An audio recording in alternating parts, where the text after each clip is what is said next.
Speaking of those changes, as you can tell, the bar is a different shape. I'm gonna go over that, exactly what changes I wanna make, and how to build them, take it from this scrap wood into what it's gonna be at the end.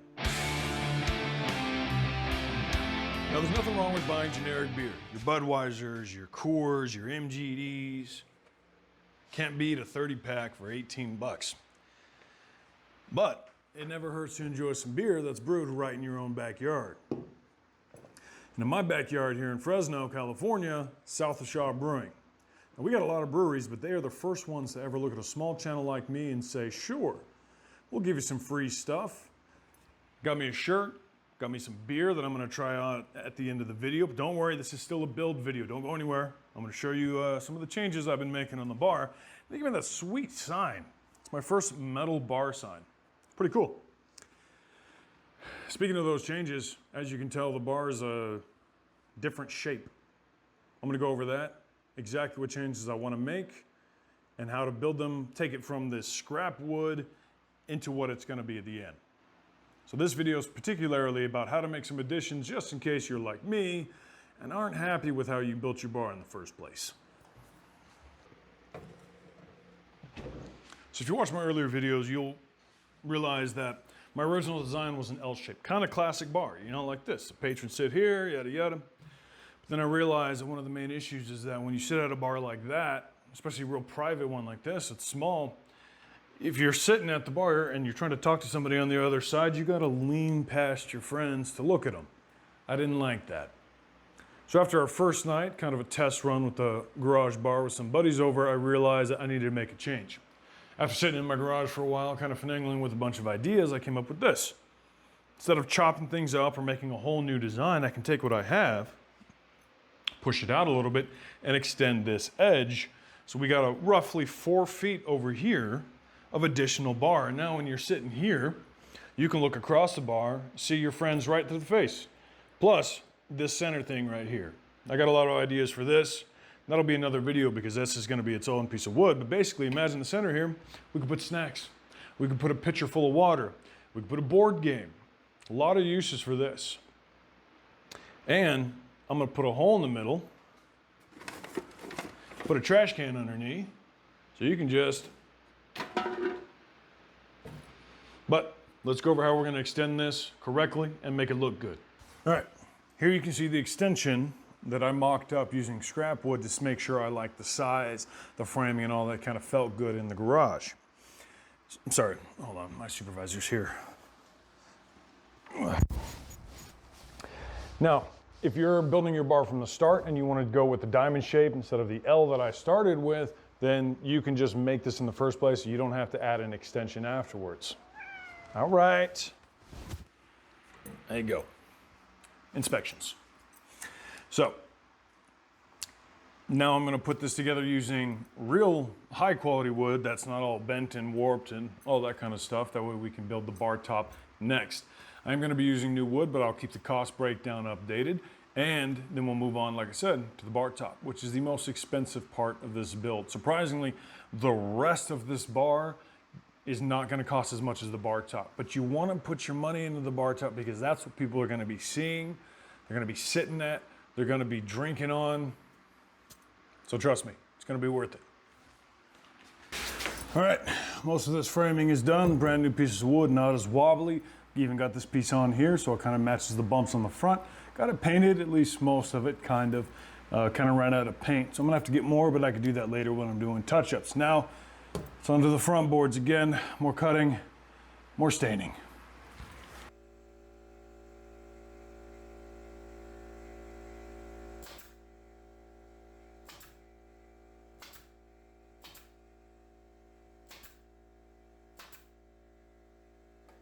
Okay, now that the frame's been extended out, happy with the shot, the size, the shape, the layout, time to get the real bar top on.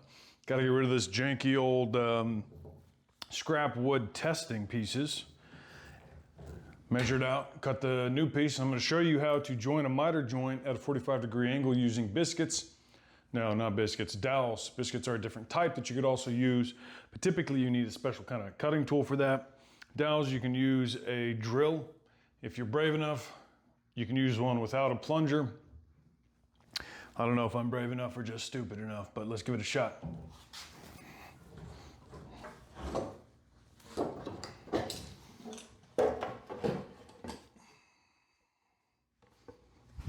So what we're gonna do is we're gonna measure from that very edge to this very corner that we're gonna cut our 45-degree miter joint right there out.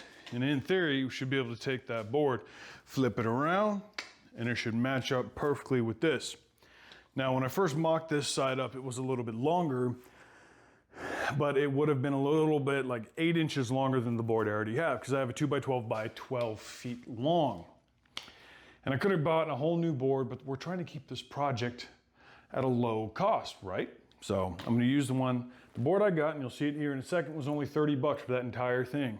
As I mentioned, I think video 1, maybe video 2, people have different size preferences on bar tops, specifically the distance between the edge. People recommend 15 inches, and that's very likely ideal.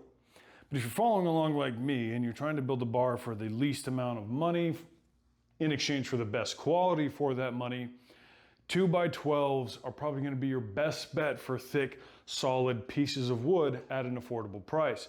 Now, like many of the other pieces here, it's going to take some more work to finish them. So it kind of comes down to a trade-off between how much time and effort you want to be putting into finishing versus cost. If you have a little bit more cash, there are other types of wood that you can buy that are nicer at the start, so they take less time finishing and might be the size you prefer. There's a lot of different methods for bar tops. You could even cut plywood to the size and stack it, then get edge pieces, some that are iron-on, some that you can like brad nail in and then smooth it out. But if you're going quick and easy, like me, 2x12s are the way to go. So let's get some measurements down and then set it up to cut. So if I could do 8 feet here, 96, I'll get a little bit of overhang over there, a little bit of overhang over here, and we'll be happy. So let's get that board up here, get some measurements going, and then go from there.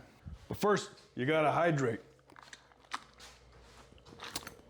It's a homemade soda, give or take, that I'm gonna show you guys how to set up so you can have a soda bar in your bar. Especially if you got kids that wanna hang out with you in this thing that you made, you can have a custom soda bar to make as many carbonated drinks as you want without any alcohol.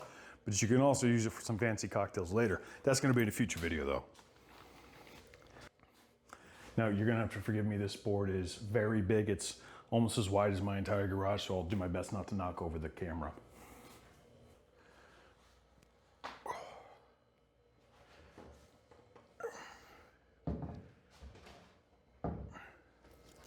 There we go.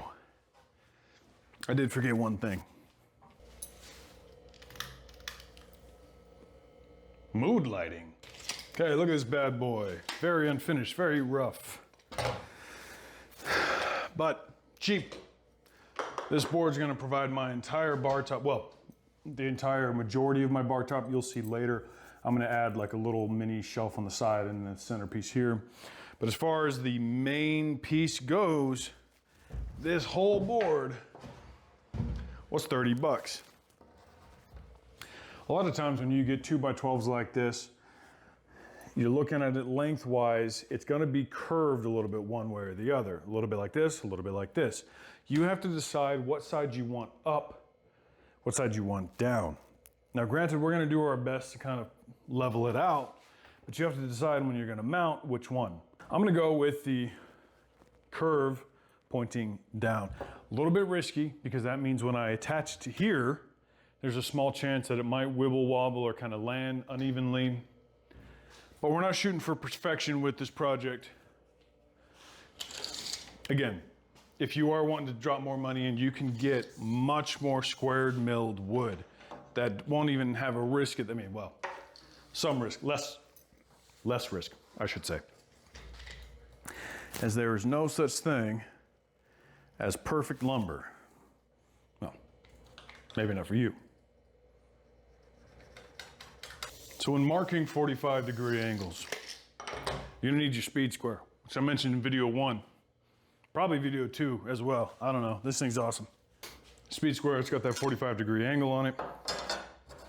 When you're making your mark, you got to decide, do you want to put your measurement on the outside or the inside? Since I'm lining the inside of my bar up here to 8 feet, that means I make my mark at 8 feet, which means the outside will, in theory, shoot out that way. And when I flip this piece over, it'll match. Now be careful to find wood with the bow that I spoke about earlier, because if you're gonna do what I'm gonna do and you're gonna flip it, it absolutely can cause issues, especially if one side's like this, the other side's like this. You flip them, they're gonna mismatch. So you wanna get your dowel miter joint glue up as best as you can, and then later in the video we're gonna go over how to smooth it out using a tool called a planer. It's not always a super common tool, but very useful. So if you do have a tool budget for your bar, I can really recommend it, because you can use that thing for anything. Back to this. Make your mark at the length that you want. At the corner, you're gonna be away from the point out, whatever. Take your speed square, start your 45-degree angle, measurement, or marking. Take your speed square up, make it the opposite, and then line those up so they match. Won't always be perfect, because lumber's not perfect. But do your best. Try to get it to match along the rim here. Mark all the way. Now, there are longer angle guides that you can buy. Put it on here, slide it over, you'll get this whole thing across. If you got one of those, great. If you don't, speed square, a little bit good drawing, that'll work. All right. The problem with cutting by hand with this, because I think this is a little bit too wide for my miter saw to handle at a perfect 45-degree. I think my miter saw, we can do some measurements, but I think it only come out to about here. So I'm going to show you a method that you can do to guarantee that you get a straight line. You need a saw, straight piece of wood, and measuring tape. What you need to find out is the absolute gap between your blade and the edge. Take it, find that out. So that is, for me, it is 1 inch, 1 inch and 1/8. So you can mark this 1 inch and 1/8. For this, I'm gonna use my special marking tool that I made with a bolt and a grinder, because I want it to be extra accurate. Mark where you want it to be. Do the same over here, 1 inch, 1/8. You take this and you clamp it on. And because you measured it the perfect gap between your blade and the edge, I think it's called a boot. I don't know, I'm gonna put it on the screen right here. That means when you run your saw right along this straight piece of wood, the blade is gonna be exactly where you want it, straight all along the same cut. Another bonus of that is you take your speed square, put it right up against it. That is almost perfectly 45 degrees. A little bit of adjustments, but all in all, not bad. All right, I think I'm happy with it. I don't really have a workbench big enough for a piece of wood this size, but I do have a bar frame. So what I'm gonna do is I'm gonna set the blade depth to be just below this. I'm gonna get some scrap wood underneath here so I can cut straight across without damaging the bar frame. You'll see.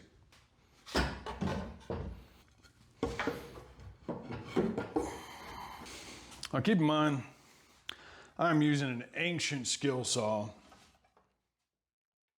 that my dad had when I was a kid. So yours might be easier to adjust than mine. Basically what you're gonna wanna do, loosen up whatever the hell this thing is called, move your guard out of the way, Adjust it till the blade's just beneath your target depth. Lock it back up. And when you cut, you're barely gonna be digging into any of the wood beneath you, and you're good.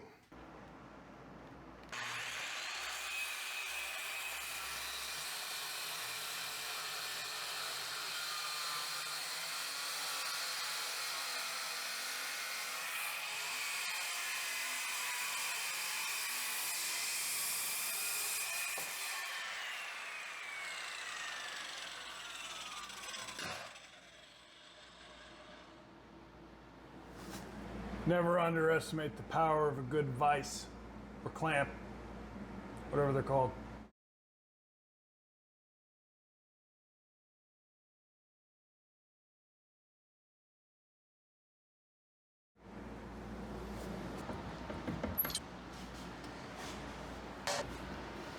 Clean as a whistle. That depth will set perfect. Gotta stay clean. The more you clean as you go, the less you got to clean at the end.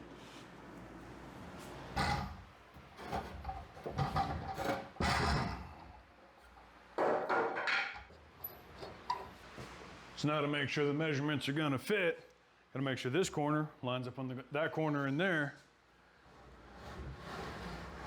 And then we clamp it down. Not vise it down, we clamp it down.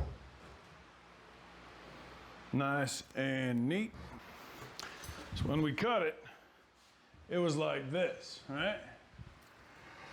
Now in theory, if we flip it, it should fit just right.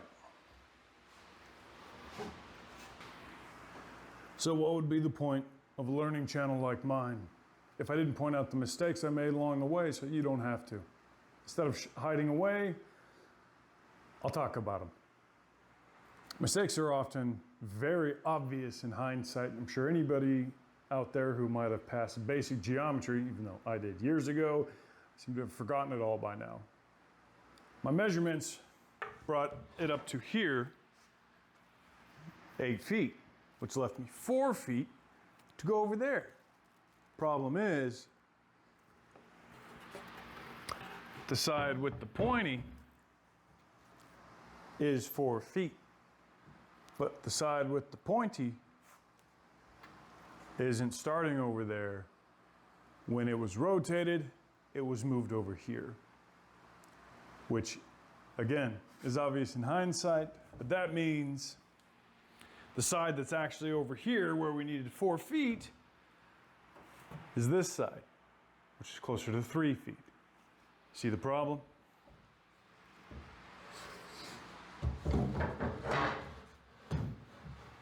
Short a few inches on that side. For many of you who are used to that problem, improvise. All right, after much deliberation and thought, I have decided to keep this piece. So that's gonna leave me a nice big gap over here, but I got a good idea on how to not only fix this, but turn it into something cool. We'll tackle that after we get the pins put in place for this.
All right, so I decided that instead of using a long piece of janky wood to fill this all out, I would just use the original wood that I miscalculated, because that gave me an idea to do something that I was wanting to do anyways.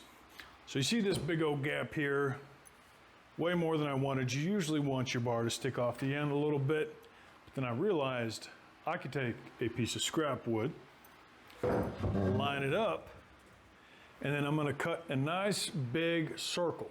So now I have a rounded end of my bar over here. One, that's my door, so people don't bump into it when they're coming out. They're not gonna bump into a corner. Two, it's kind of a stand. Three, people can lean on it. It's gonna look good. So I decided to do that, and that's gonna give me an end I want.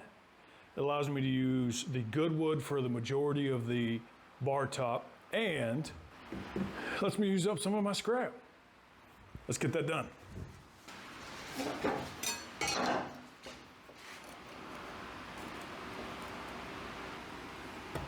And to give me a good, nice and perfect dowel jigs, I decided, or dowel, I decided to buy a jig, save me a little bit of money, not so bad. Probably should have done that in the first place. But hey, we live and learn. Live and learn. Honestly, I'm surprised I didn't have one of these already.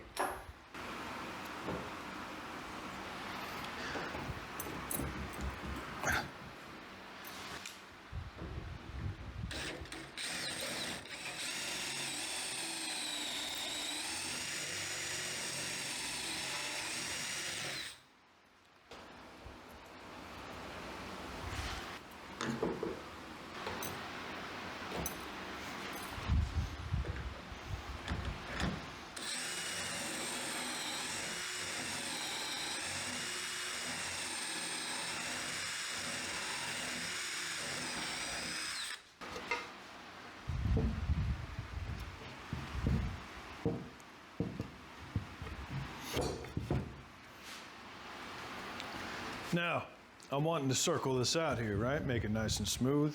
Could tap a nail in with the string, could do it with the measuring tape, but what I find is easy is crap I already got laying around. Line it up. Make sure all your angles are nice, how you want it.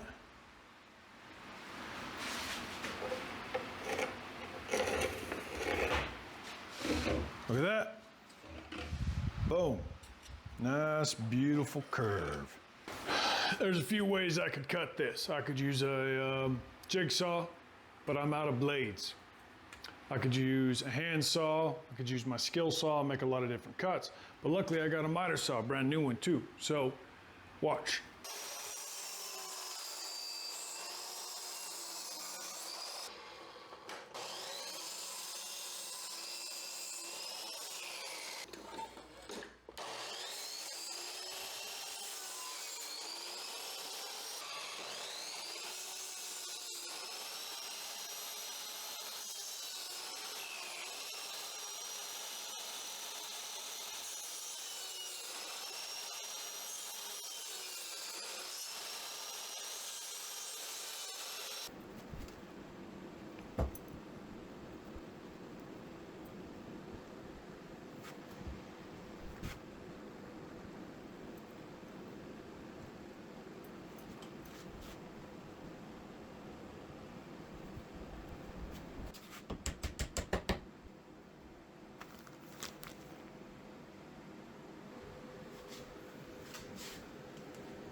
So the bar top is done.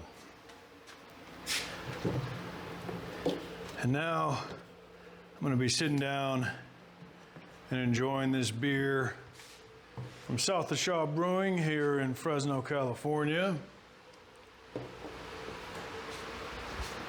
They also gave me some sweet shirts, stickers, to give away when the channel gets bigger and we get more followers and all that kind of stuff. But again, I want to say thank you to them for giving some free gear to a channel who has very few subscribers at this time of recording. It's real nice of them. So see if you can find their beer. And for this one, I'm going to be trying out the Flying Chancla Cerveza. 16 ounces, 5% alcohol. Forgive me for it being in a Guinness glass, even though it's not a Guinness. All my other beer glasses are kind of put away. And then I got my tankards over there, but those aren't see-through, so, you know, you don't get to see the nice, beautiful, bubbly yellow of a beer like this. Plus, after I taste test this one, I'm gonna make it a chilada, because they make their own michelada mix, which is pretty awesome.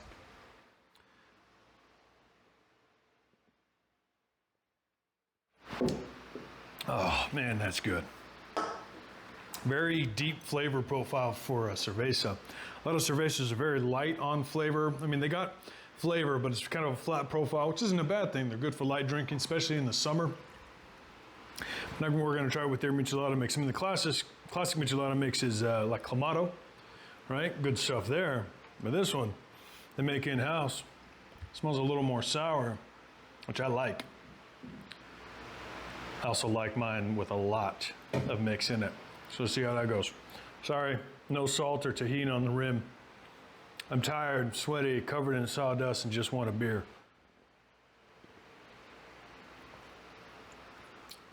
Oh, that's good. Well, all in all, I think that this bar top has turned out pretty good. A lot of work left, but there's gonna be more videos on that. I'm gonna add this centerpiece. I'm gonna talk to you about stain choices for the top. I'm gonna use actual stain this time, not ancient gooey stuff.